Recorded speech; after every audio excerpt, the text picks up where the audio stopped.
السلام علیکم ورحمۃ اللہ وبرکاتہ۔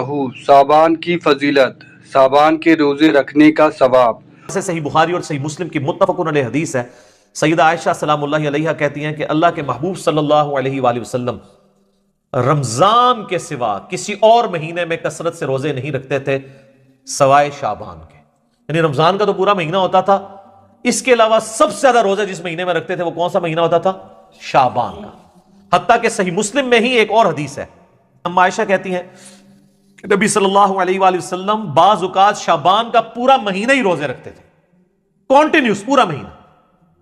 یعنی اتنی آپ کو محبت تھی شعبان کے روزوں سے۔